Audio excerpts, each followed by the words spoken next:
Hello and welcome to the 150th episode of Franklin Covey's On Leadership podcast series. My name is Scott Miller and I serve as your host and interviewer each week. You know, we like to create some milestones here. So for our 50th interview, we featured Stephanie McMahon. Many of you know her as the Chief Brand Officer of WWE World Wrestling Entertainment. Her interview on leadership was absolutely fascinating. And then we had Nick Vujicic as our 100th interview. Many you know him as a best-selling author, motivational speaker. Nick, of course, is that friend of ours that was born and lives with no arms and no legs, no limbs at all. And just being in his presence is captivating. And who better to cap the 150th episode of our podcast series than the author of the book, The Gift of Forgiveness, Katherine Schwarzenegger Pratt, who joins us today from her home. Katherine, welcome to On Leadership. Oh, thank you so much. Thank you for having me. Great to have you here. Your mother, of course, Maria Shriver, former First Lady of California. Your father, of course, Arnold Schwarzenegger. We're delighted to have you here on the show today to talk about what you've learned around this concept of forgiveness, right? Things that we've all have experienced in our life, betrayal and trauma. You and your family, of course, as well, being in the public eye, perhaps more so than others of us that are able to keep our own challenges maybe a little more private. Your book is The Gift of Forgiveness, one of several books you've written, inspiring stories from those who have overcome the unforgivable. Katherine, the book really is a compilation of hopefully unrelatable stories for a lot of people. Perhaps the act they suffered through was unrelatable. But the journey of forgiveness is something that we all deal with, whether we're formal leaders in an organization who have felt some type of professional betrayal, whether we are friends or family members or members of communities that have felt that others have, done something unforgivable to us. Before we launch into the stories in the book, tell us why you chose this topic to be your current focus. Well, I thank you for having me, first of all. I'm really excited to be here and honored to be your 150th episode. Thank you. I chose to do a deep dive into forgiveness, really just based off of my own struggle with forgiveness. I had a really big falling out with one of my best friends, and it really put me in a situation where I was forced to really examine the role of forgiveness in my life and what it meant to me and how to practice it. And I don't think I'd ever really come to that realization before, that I really didn't know what forgiveness meant to me. And I wanted to do a deep dive into it. And I started talking to different people about what their relationship with forgiveness was. And I really found so much help in being able to listen to other people's struggles and experiences with forgiveness. And I decided to turn it into a book just because I realized that forgiveness is one of those topics that we all come face to face with at some point in our lives, yet it's not a topic that we ever really talk about because it's a really challenging one and it's not glamorous or pretty. It's really hard and complicated for most of us most of the time. And I spent 2 years writing the book, and it came out a year ago, and it has been such an incredible journey of exploration and learning, and just hearing everybody's experiences and journeys with forgiveness has furthered my understanding and my relationship with forgiveness. And I'm thrilled that it's also helped other people feel less alone in their journey with forgiveness. Katherine, you talk in the book about the gift of forgiveness. And before we get into some of the stories that you feature, many of which describe unspeakable acts of betrayal and murder and horror, you speak and you write, each person I interviewed for this book has taught me that you have to stay the course. Remind yourself that forgiveness is a process that comes with ups and downs, and never judge yourself along the way, that sometimes you can forgive but not forget. Yes. You yourself have struggled with this. We all have as well. Like I said, you being more so in the public eye. What is the biggest insight at the front of this conversation you'd like to share with our viewers and listeners on what you've learned most about the process of forgiveness? A couple things, actually. I think the biggest takeaway was definitely that forgiveness is a gift that you give to yourself and really has nothing to do with another person. That was a really big mind shift for me. And I think for a lot of people who grow up with an understanding of what forgiveness might be. We think it has to do with another person, and that it is a sit down conversation of somebody saying, I forgive you. And that's how forgiveness is practiced. But I really learned through talking to all of these people and just hearing such a wide variety of forgiveness experiences that forgiveness is a choice that you make for yourself, and it's a gift that you give yourself, and that gift is freedom. And if you are able to have a conversation with somebody where the I forgive you is mentioned, then that's amazing and that's great, but that's not really what forgiveness is about. It's really about you making the decision to want to leave something in the past and to not carry it in your future moving forward. And so that was a really big realization for me that I discovered while writing this book. And it really has allowed me to have a better relationship and better understanding of forgiveness and how to practice it. And I would also say, just based off of what you read from the book, that, you know, I also really learned that forgiveness is such a unique topic in that each one of us has such a different relationship with it. So what forgiveness means to you is something completely different than what it means to me, and that's okay. And also our journeys and our processes of practicing forgiveness is so different and unique. And you'll see in this book that I have stories of people being able to forgive in an instant, and some people who took 25 years to forgive, some people who took longer, and some people who are still on their forgiveness journey. And that really, to me, was important to show a wide variety of relationships with forgiveness and understandings of forgiveness and struggles, because there are a lot of people, I think, that we all know in our lives who are closed off to the idea of forgiveness or who continue to struggle with it. And it's also important in this book that readers will be able to read and also understand going into it that, you know, some people who are able to practice forgiveness in an instant, like Chris Williams, he also talks a lot about the fact that while he was able to say, I want to live my life from a place of forgiveness and make the decision to forgive, that doesn't mean that he didn't have days where he woke up and had trigger feelings or trigger moments where he was put back into a place of sadness or anger or betrayal or rage. But it's all about how you are gentle with yourself in feeling those feelings and work your way back to a place of forgiveness. So it's this idea that for a lot of people, forgiveness is not a one and done action or decision, that it is really the journey and the work of a lifetime. So it's being gentle with yourself in that journey that I think is the most important part of the forgiveness process. Katherine, pardon the pun, but forgive me, I see so much of your mother, Maria Shriver, in you. I'm sure you're told that a lot. It's a good compliment, right? It is a great compliment. Thank you. Yes, I get that a lot. Well, that's not too shabby.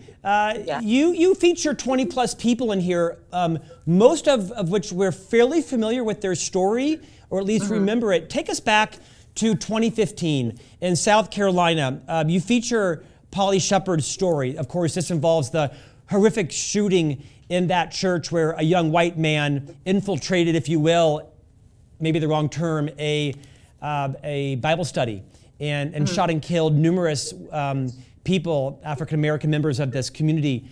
And we talk a bit about what happened there and Polly's journey towards forgiveness.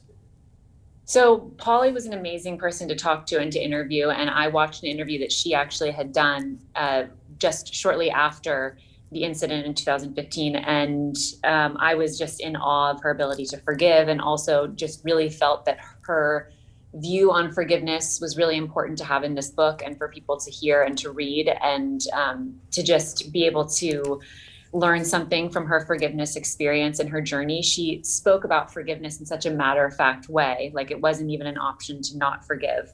And I thought that was really incredible, especially, of course, given her experience and her journey. And I think that people will get out of her story a really unique experience and an upbringing of what forgiveness meant to her, and also the importance of faith. For a lot of these people that I talked to in the book, and that I've since talked to for my podcast on forgiveness, the theme of faith is a huge one when it comes to people's ability to forgive, and also people's ability to have a healthy relationship with forgiveness. And Polly's chapter in her section in the book really spoke true to that. And she talks beautifully about her relationship with faith and God, and the whole incident that happened and just her forgiveness journey and her ability to forgive. So it was a beautiful interview, and I feel really lucky to have been able to have her in the book. And I'm really excited for people to continue to be able to learn from her and her experiences with forgiveness. Let's pivot to another person you highlighted, Sue Klebold, of course, the mother of one of the perpetrators of the Columbine massacre. She was quite prominent, post incident in terms of the vitriol, the hate, the concern. She writes in your book that so many people offered her forgiveness. And she said, quote, "I don't want to be forgiven because that implies I've done something wrong for which I need to be forgiven. What Dylan, her son, did was unforgivable. My own work with forgiveness centers around my relationship with him." That's a great insight, is when people offer someone forgiveness and you don't feel like, I don't need you to forgive me. I didn't do anything to perpetrate. Walk us through that situation that we're all familiar with in our families, at work, perhaps in our association with others. Expand on the concept of when someone feels like they've done nothing to actually be forgiven for. I'm sure there's a lot of intense emotions around what role the parents did or didn't have in terms of sights they could have seen or not seen or signs. Expand on that. Right. So Sue Klebold was actually a really important person to have in this book. And it was important to me, again, to be able to have all different aspects of forgiveness be portrayed in this book. So to be someone who is on a receiving end of forgiveness, and to be someone who's struggling with it, someone who's able to practice it, someone who, never wants to be able to practice it, to be able to just highlight all the different positions and feelings when it comes to forgiveness, which there are so many. So to have Sue in this book was really important to me, and also was an incredible interview. As the person who interviewed her, it was really beautiful conversation to talk to her and to just hear about her thoughts on forgiveness, which, as you mentioned, is such a unique position for her to have been in, and also such a devastating and challenging one. And I think that, a lot of us, when we hear about these incidents like shootings and terrible events that have happened in the world, we a lot of the time think directly, what did the parents do, or what could they have done differently? And I think when I was talking to Sue, I was talking to her about what it was like to be in that situation and to have had your son, commit the terrible acts that he did, but also to be the parent in that. And I think I really encourage people to read her section of the book with empathy and with compassion, because the situation that she was in was and is incredibly challenging. And of course, the lives that were lost are devastating, and those families that were affected by it is also devastating and heartbreaking. And Sue really allowed a lot of insight into what it felt like to be told by strangers that she was forgiven, because she spoke about, she did the best job that she could as a parent and as a mother. And she was able to be the best parent to her son that she knew how to be. And she, tried her hardest. She did the best that she could. And still this happened. And of course, she knows and thinks that it is a devastating event and would do anything to be able to change it, and to still have her son here and to not have lost, the lives that her son took. And also to be able to understand that forgiveness is really, again, about an individual person's journey, and not necessarily about someone coming up to someone and saying they forgive you or you are forgiven when it hasn't necessarily been requested. So I think it, again, speaks to the complexities behind the subject of forgiveness, and also the various different relationships people have with forgiveness. Right. And also, a unique person's role in the act of forgiveness and the topic of forgiveness, which would be Sue's position in the whole incident that happened. Katherine, you don't claim to be a mental health therapist. You're not. You spent several years experiencing the path of forgiveness in your own life. You've written about it extensively in your research. What have you found are the commonalities when people struggle with forgiving someone else, and what advice might you give someone listening or watching today as they are in a situation where they need to forgive someone, perhaps someone who's passed, perhaps someone who's out of their life and not coming back, but they're still holding on to this? How could you address that and help the millions of people who are listening, every one of which could benefit from your insight around how to move towards forgiveness for someone else? Wow, so much pressure. But I do think it's important that you mentioned that I am not an expert on forgiveness. I always like to preface that even though I have written a book on forgiveness and that I've done a lot of research on forgiveness and talked to a tremendous amount of people about their forgiveness journeys, that I am by no means an expert on forgiveness. And I have been lucky enough to have been able to practice forgiveness in my life. I also have struggled with it. And I also know in my future that there will be moments that I will struggle with forgiveness as well. And I really have been able to draw inspiration from the stories in my book and just continuing to talk to people, a year later since the book has come out about their forgiveness experiences. And those really help me when I feel like I'm stuck and not able to forgive. I really draw inspiration from other people's experiences. So that's first and foremost.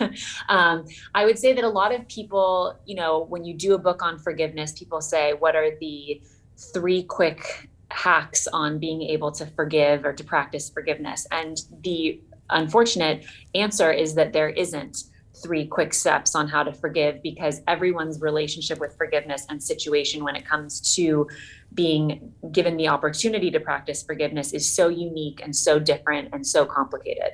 And I would say that the number one first step overall is just to be open to forgiveness, because I think there are so many of us who can either relate to having been closed off to the idea of forgiveness at some point in our lives, and we also might know people who are also closed off to the idea of forgiveness and wonder if they ever will be able to forgive and what their life would look like if they were able to welcome forgiveness into their life.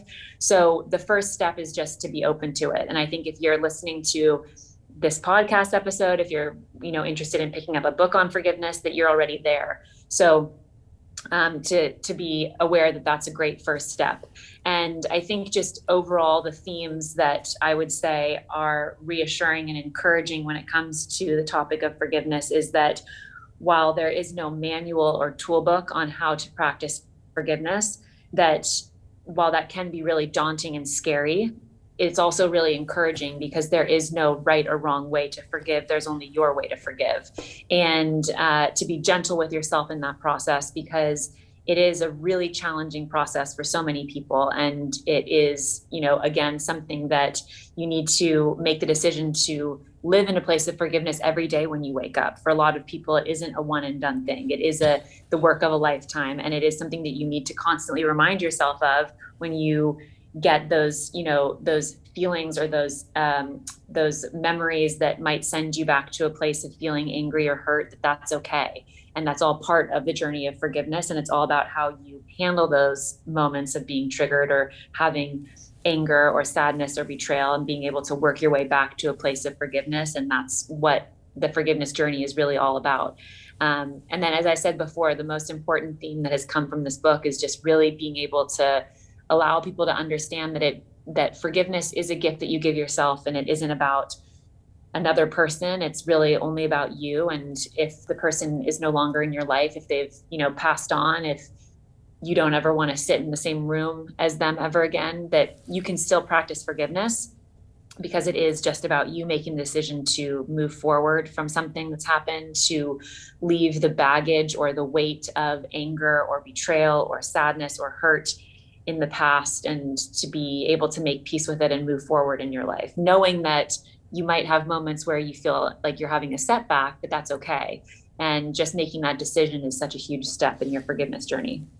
Katherine, you write about we're all going to be provided the opportunity at some point in our lives to practice forgiveness. And you kind of highlight the word opportunity as if there's some great learning. Of course there is, as you've just mentioned. What would you say to those people that are being faced right now with an opportunity to forgive someone else, when that other person is not asking for forgiveness? They've not offered an apology. In fact, they've dug in, which might be exacerbating your desire not to forgive them. I'm sure I've described maybe not so eloquently, a lot of people's situation. Any advice you would give to someone that has been wronged?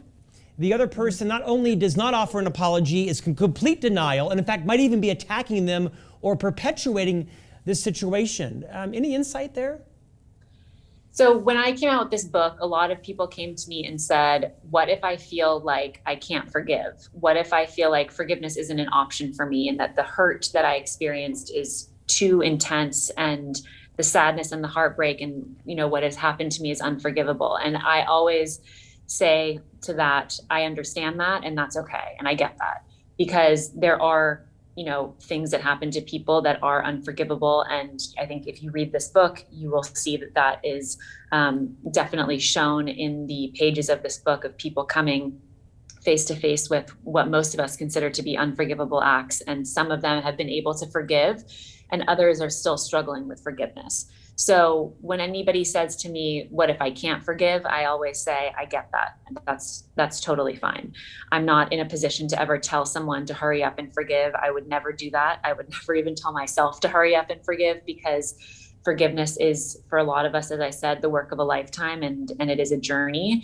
So I think that everybody needs to come to their decision to forgive and to welcome forgiveness into their life in their own time. And one of the women that I interviewed for this book, Deborah Kopakin, she talked about forgiving her rapist 25 years after the incident had happened. And I said to her, do you wish that you had come to this sooner, that you had forgiven them sooner? And she said no, because she wouldn't have been ready.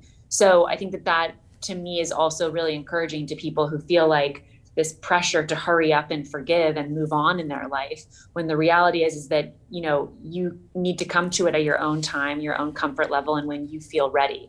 And so that, to me, was a really encouraging thing to hear from her. And also just to know, in the overall theme of forgiveness, is that there is no timeline on when you need to forgive, as you'll see in this book, that people forgive at all different phases of life and situations. And you need to get to that point on your own, of when you feel like you're able to do that and able to welcome that into your life. And I specifically talk about it as an opportunity, because you will see that when people talk about having been able to practice forgiveness, that the feeling that they feel of just incredible freedom and a sense of freedom and opportunity after being able to forgive is just tremendous. And I think that's why it was important to me to highlight it as the opportunity to forgive, because it is such a meaningful choice to welcome forgiveness into your life and to choose to practice forgiveness, and the ripple effect that it has for those around you, and also just in your life moving forward, is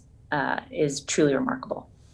From your interviews with these 20 plus people, and the book is absolutely riveting, right? I mean, it's horrifying in sections, the detail, right, that a lot of your contributors highlight, in some cases, genocide and rape and murder and just unspeakable acts. You also highlight Elizabeth Smart, who we've had on this podcast before, and who, of course, is a resident and neighbor of ours here in Utah, the victim's right advocate and the kidnapping survivor. When we had Elizabeth on, she talked a lot about forgiving, of course, her captors, who are both still alive and incarcerated and up for parole, oddly enough, at various times here in Utah. And it seemed very freeing for her to have now moved to forgiveness. And I know you talk about forgiveness being a process, but in your research, Katherine, have you found that it's also an event? Like, if someone does the work that they need to do, does the next day become better? Is there like a pivot event you have found that people, once they've moved to forgiveness, the next day is better? Or is it always a process? No, I think it's again, as I said, it's so unique to every single person's situation and relationship with forgiveness. For some people that you'll see in this book, they, like Elizabeth, you make the decision to forgive, and that's that. And you live your life from a place of forgiveness. You don't turn back, you don't look back. And that's a choice that you make. And then for a lot of people, you choose to forgive. And then you have certain moments where you're reminded of what happened to you and you feel sad again, or you feel angry about something that has happened to you. And you don't necessarily feel like you're living in a place of forgiveness. And that's part of forgiveness as well. And it's all about how you welcome those feelings and welcome those emotions. And, again, work your way back to living in a place of forgiveness. So I think that, it's so unique to every single person's situation. And it's also all about being gentle with yourself in the journey with forgiveness, that, you might today feel great about your decision to forgive someone 10 years ago, but then tomorrow you might be reminded of something and then be upset about it. And that's all part of this journey. It's all part of the experience of learning about forgiveness, of learning your relationship with forgiveness and how to practice it, and also how to work your way back to the decision that you made to forgive. In fact, you write about that point beautifully in your book. If I don't mind, I'm going to bore you with a quick passage that I think is really helpful. You say, forgiveness is rarely a simple act. It's more often an ongoing process to achieve your freedom and peace of mind from a particular incident or person. It's when you no longer carry the resentment, anger, shame, or negative feelings, when you can let them go. It's when you no longer allow an incident to have control over your life, mentally, physically, and spiritually. It is acknowledging the pain and hurt, allowing yourself to feel it, and then getting to a place where you can release it, but not forget it. Mm-hmm. We hear this adage, forgive and forget.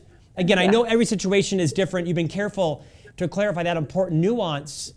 Is there such a thing as forgive and forget? For some people, definitely. I think you'll see that in the book, is that some people feel like they can forgive and forget. And then a lot of people don't forgive and forget. And that was something that I really wanted to explore when doing this book, was this idea of this, we hear about forgive and forget. And can you really forgive and forget? Can you really make the decision to practice forgiveness and forget about a wrongdoing or a situation that caused you pain or hurt or sadness? Or is that something that puts too much pressure on the process of forgiveness in order to have to just delete something from your mind or from your core, your body, or your life? And I think for a lot of people, this idea of forgiving and forgetting isn't really possible. Yeah. But there are people that it is possible to do that, and also to know that just because you don't forget something, that doesn't mean that you haven't practiced forgiveness. That you can forgive someone and not forget. Yeah, well said. I know our time is ending here. I want to have you take just a couple of minutes and talk about Mark Kelly. Of course, Mark Kelly is the spouse of the former Congresswoman Gabby Giffords, who was shot several years ago and has, made this miraculous, not full recovery, but now as an advocate for many causes. I believe Mark Kelly is now even running for Senate in Arizona. In some cases, people like Mark Kelly can perhaps forgive the perpetrator. I believe the attacker maybe even had some mental illness, which is often the case when those crimes, not always, but sometimes. And he's channeled his forgiveness and momentum towards the root cause, right, of mental illness and helping to solve. I'm guessing in many ways, part of the forgiveness process is not just forgiving the incident and the person, but looking broader at how can your support, your love, and your journey be helping to solve maybe a bigger problem that contributed to that cause.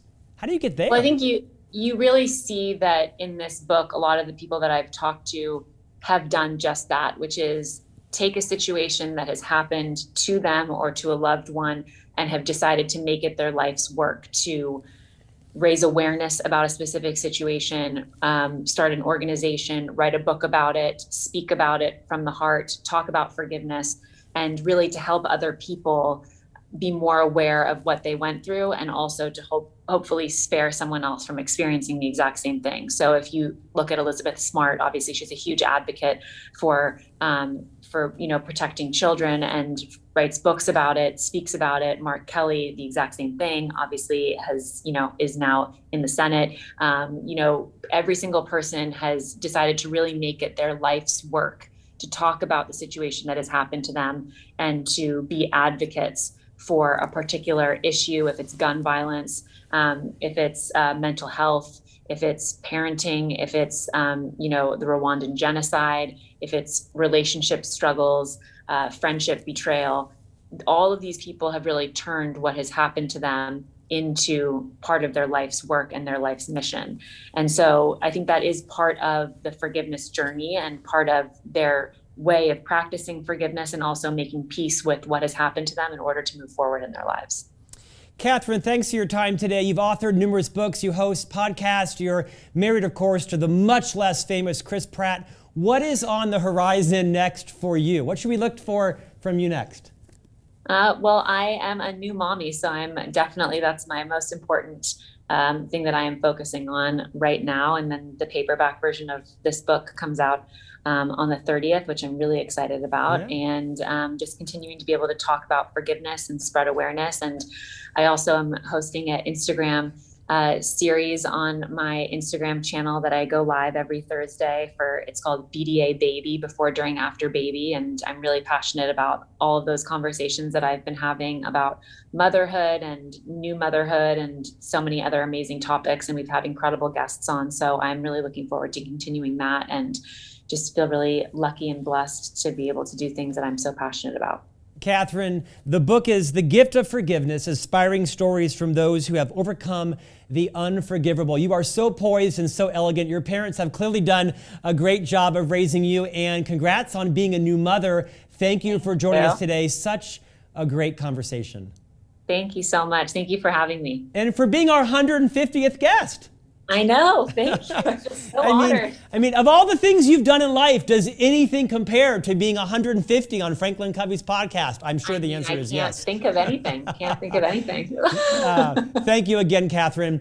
And thank you for joining us. What a great topic for all leaders, right? Because all of us have experienced some level of duplicity, frustration, betrayal in every aspect of our life. And I think reading the book really gives you a sense of comparison. If Elizabeth Smart can forgive her captors and abusers and the tortures that they perpetrated on top of her, to her, all of us, I think, can come around to a level of forgiveness. I appreciate you joining us today. Pick up a copy of this book, The Gift of Forgiveness from Katherine Schwarzenegger Pratt, and we'll see you back here next week for a new interview on leadership.